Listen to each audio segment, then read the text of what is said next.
Bonjour à toutes, bonjour à tous, moi c'est Camille et bienvenue sur la Nouvelle Vague, la chaîne qui t'explique simplement la K-pop et la culture coréenne. Aujourd'hui j'aimerais démarrer une série de vidéos un peu particulière puisque j'aimerais me concentrer sur la découverte de groupes peu...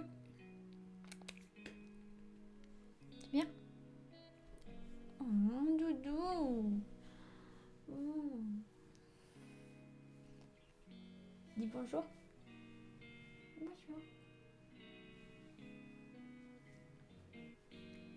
Aujourd'hui, j'aimerais démarrer avec vous une nouvelle série de vidéos un peu particulière puisque j'aimerais vous parler de mes pépites. Ce que j'entends par pépites, ce seront les groupes ou les artistes indépendants ou pas si connus que ça du grand public que j'ai envie de vous faire partager pour que vous puissiez les connaître à votre tour. En effet, la K-pop est un genre extrêmement large et encore plus si on s'intéresse au milieu hip-hop, rap coréen. Et pour moi, c'est un plaisir constant de découvrir des nouveaux artistes ou d'écouter des chansons qui sont pas trop mainstream. Et encore, mainstream, j'abuse un peu, mais avoir la possibilité de découvrir des nouveaux artistes dans ces genres-là, c'est quelque chose d'hyper important pour moi. Et pouvoir le partager avec vous, c'est quelque chose qui me plaît énormément. J'espère que ça vous plaira également. Aujourd'hui, j'aimerais vous parler d'un groupe un peu particulier parce que techniquement, ils ont fait leur début, mais vous pourrez jamais vraiment les voir sur scène, sauf dans le groupe dans lequel ils sont. Je vais pas faire durer le suspense plus longtemps. Aujourd'hui, on va parler de Sriracha. Vous les connaissez peut-être, il s'agit d'une sous-unité pas vraiment officielle de Stray Kids, gérée par Banchan, Jisung et Changbin. Et en fait, ils ont la particularité, c'est que cette unité a été créée avant les débuts de Stray Kids, quand ses membres étaient encore trainees. Sriracha, stylisé Sriracha, est un groupe de hip-hop créé par Banchan, alias SB97, Chanbin, alias Perby, et Jisung, alias J1. Le groupe a créé plus d'une quarantaine de chansons qu'ils ont pu poster sur SoundCloud entre janvier 2017 et janvier 2018. Ce que j'entends par sous-unité pas vraiment officielle, c'est le fait que, comme je vous l'ai dit, ils ont créé le groupe avant leur début avec Stray Kids, mais ils ont déjà performé ensemble certaines de leurs chansons. Et ce qui fait que techniquement, c'est une sous-unité de Stray Kids, même si du coup, ils n'ont pas vraiment de son officiel fait par JYP, mais on va revenir dessus. Ils ont juste les sons qu'ils ont créés eux-mêmes pendant leur période où ils étaient trainees. Une de leurs représentations derrière est visible dans l'émission Survival qui a été créée à l'occasion de la création de Stray Kids. Cette émission d'ailleurs était assez intéressante, je vous la recommande, elle peut vous permettre de découvrir un peu plus les membres et d'apprendre à les connaître. C'était très bien pour ça, même si je pense que le côté survival était un peu prédit, comment dire. Je pense que le groupe existait déjà et était prêt à performer bien avant l'émission et l'émission n'a pas tant d'enjeux que ça. Une des autres occasions où on a pu les voir en live, c'était à l'occasion d'un Mnet où ils ont performé la chanson Zone. Et d'ailleurs, il y avait eu quelques soucis suite à ça, et en particulier à cause de la coiffure de Banchan. Mais c'est une des rares occasions où du coup on a pu voir Sriracha performer en live. Parmi les choses que j'aime chez Sriracha, la première c'est leurs prods qui sont assez sombres. 많은 말 안에 학교 하나 달라 분위기가 걔 혼자만 달라 활기차 보이는 학교 내부엔 보이는 것과 다르게도 걔 괴롭히는 악마가 많아 소삼을 일으키는 새 삶을 위해 힘오집에 살며 서울에 있는 고등학교를 다니게 됐고 약해 보이면 전에 항문 반복이 될 것 같아. Ce que j'entends par là, c'est que les sons qui sont utilisés sont très pesants, lourds. Il y a un côté un peu badass, mais en même temps, ça peut être un peu anxiogène. elles ont cette particularité d'être assez matures en fait au final. On est loin des chansons très guirettes qu'ils ont pu avoir ensuite dans Stray Kids. Là, clairement, c'est les réflexions adolescentes d'un groupe de jeunes qui est un peu blasé de la vie quand même, on va se l'avouer. Clairement, on sent une certaine détresse. Après, c'est l'interprétation que j'en ai bien sûr, mais clairement, on sent qu'ils avaient besoin de sortir sur le papier tout ce qui les tracassait et ce qui les rendait un peu malheureux. Une autre chose que j'aime dans Sriracha, c'est le fait que leur voix s'accorde assez bien en fait au final. On a Changbin et Jisung qui sont excellents en rap tous les deux. Chacun avec leur tonalité. Changbin a une voix très rauque, très grave.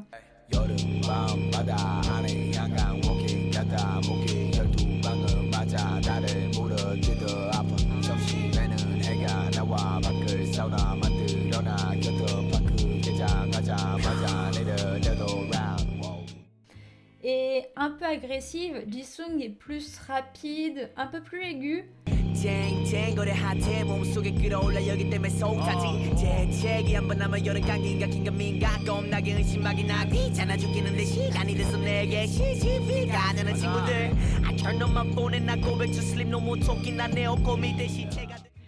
Et oui, voilà, c'est ça, pressant presque. Et Banchan se débrouille très très bien en rap et il apporte aussi des petits moments chantés qui donnent une mélodie assez intéressante aux chansons finalement. En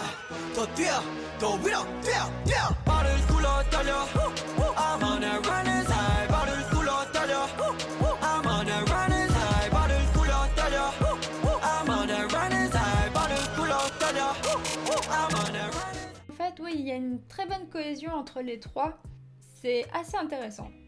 Quelque chose que j'aime aussi pas mal chez eux, c'est que leurs sons sont assez créatifs. Je pense par exemple à Dragon Free, qui a l'utilisation de samples de films de Bruce Lee, c'est quelque chose d'assez peu commun. Et ça donne une ambiance très particulière à la chanson, quelque chose qui rend assez bien, ça lui donne un aspect cinématique et en même temps un peu stressant.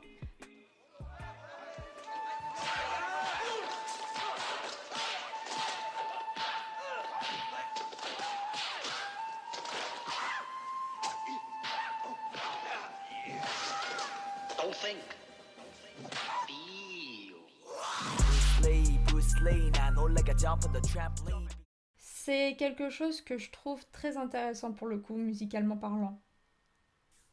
Et enfin, une autre chose qui me plaît pas mal chez Sriracha, c'est leurs paroles.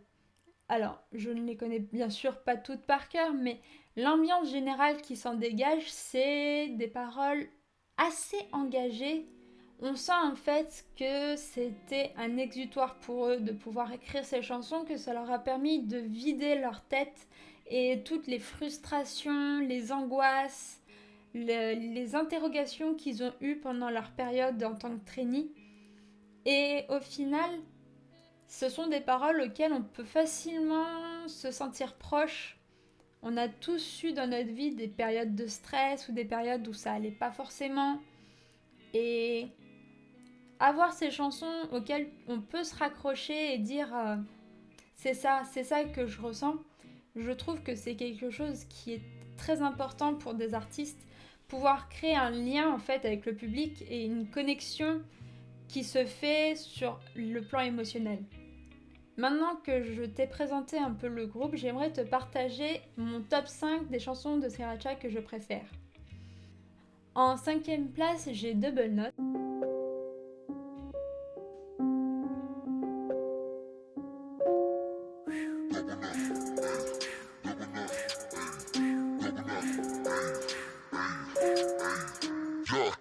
Double knot on my Yeezys 그 순간 you know that it's GG 리더로서의 책임 CB97 패기 굳이 꼭 해야 하냐고 물어보는 사람들은 많아 거기서부터 차이가 나 내 위치는 훨씬 높아 아니 난 이해가 En 4e, j'ai Minus Plus Minus. Celle-là, son titre est assez particulier, mais j'aime vraiment le style.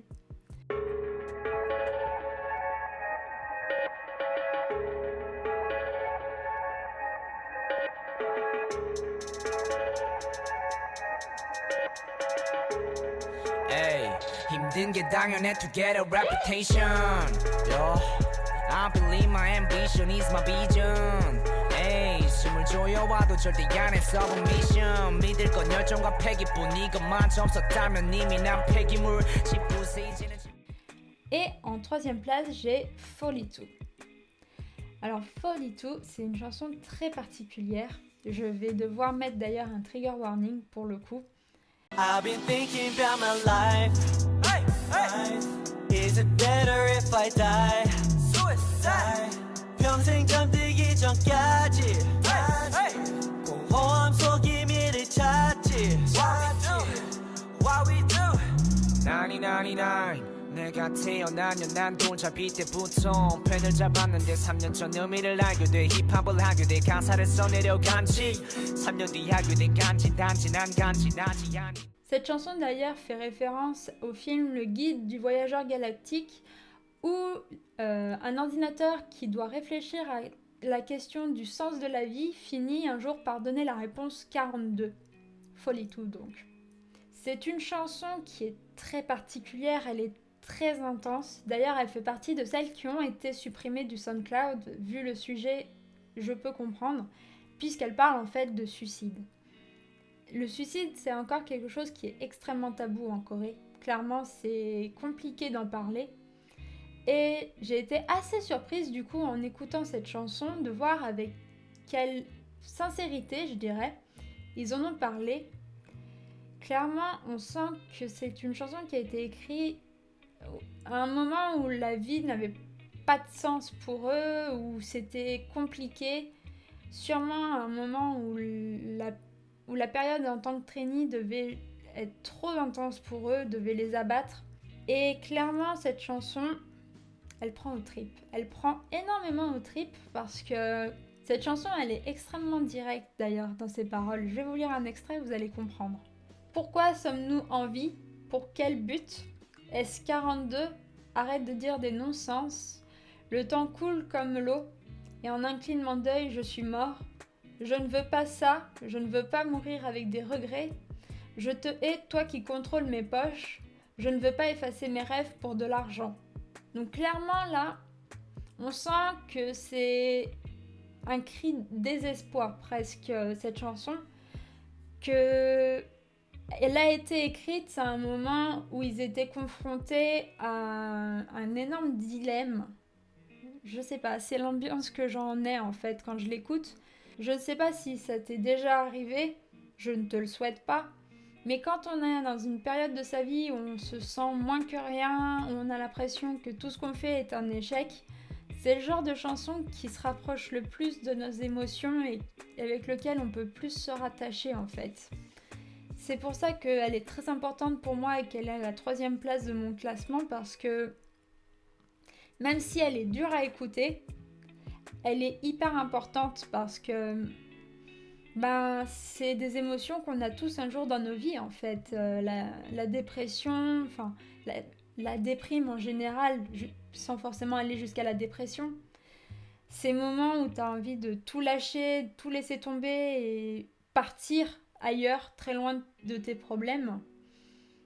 C'est quelque chose pour moi qui est très important et qui est encore très rare dans le milieu de la K-pop. C'est pour ça que pour moi c'est très important de retenir cette chanson parce que ça montre qu'il y a une évolution dans la façon dont les idoles s'expriment, clairement. La 2e chanson à mon classement, c'est Matrosika. Navré pour la prononciation, je ne parle pas russe.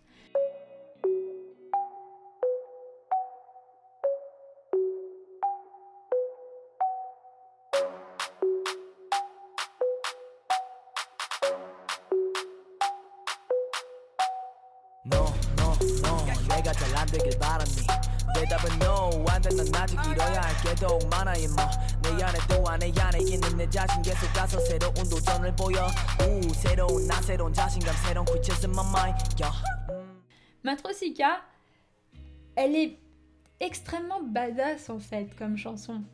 Elle est là pour te rentrer dedans et pour te donner de la force dans ce que tu fais. C'est assez dingue et ça fait du bien, mais vraiment ça fait du bien de ouf en fait d'écouter cette chanson parce que elle pousse à aller plus loin. Dans les paroles, ils parlent du fait qu'ils sont prêts à tout pour atteindre leurs objectifs et que rien ne les arrêtera, pas les haters, pas les soucis qui seront là pour dominer la situation. Et clairement, c'est le sentiment que ça t'apporte quand tu l'écoutes. C'est typiquement le genre de chanson que je peux écouter en boucle toute une journée pour me motiver dans quelque chose et je m'en lasserai pas parce que elle est tellement punchy et plein de force que ouais, c'est un plaisir à écouter, franchement, c'est hyper sympa. Et enfin, la numéro 1 de mon classement, c'est Zone.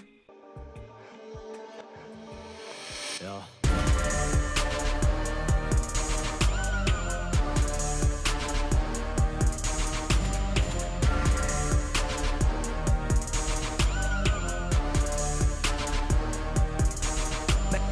매일 해치면 더 level up 해만 손 like a kingdom 어딘 내 거기에서 놀지마 버려마 빙센 척하지 마 그래 또 내 중심 유야차 매골 폭로가 식욕했어 이게 nobody but I can touch this. Zone, c'est tout ce que j'aime dans une chanson. Clairement, c'est parfait. La prod est badass à souhait, elle est hyper sympa. Elle donne envie de casser des culs. Enfin, comment dire? Elle est badass. Elle donne envie de tout défoncer sur son passage et de réussir ses objectifs à fond. Enfin, c'est une super bonne prod, je trouve. Les paroles sont hyper punchy aussi. Et j'adore comment ils chantent dedans. Chanbin et Jisung sont féroces à souhait dans leur rap.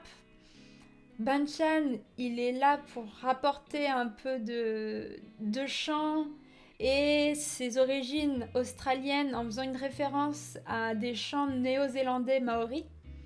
C'est typiquement une chanson guerrière presque en fait au final. C'est une chanson qui donne envie d'atteindre ses objectifs et qui donne un bon coup de pied aux haters aussi. Comment dire?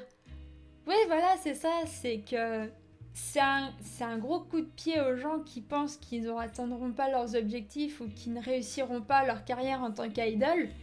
Et en tant qu'auditeur, on ressent la même chose, on se sent super fort, super puissant. Et clairement, c'est comme Matrosika, c'est une chanson que je pourrais écouter toute la journée sans m'en lasser et qui m'apporterait une force mais phénoménale. C'est ce que j'aime dans la musique, c'est les chansons qui apportent des émotions fortes. C'est tout pour aujourd'hui, j'espère que cette petite présentation t'a plu. Je te mets en description le lien vers leur SoundCloud pour que tu puisses écouter par toi-même leur musique. N'oublie pas les pistes qui n'existent plus, tu peux les retrouver sur YouTube. Et sur ce, je te souhaite une excellente journée. N'hésite pas à t'abonner, à cocher la cloche pour les notifications et à me suivre sur les réseaux sociaux @lanouvelle vague. Et sur ce, passe une excellente journée. Ciao, bye!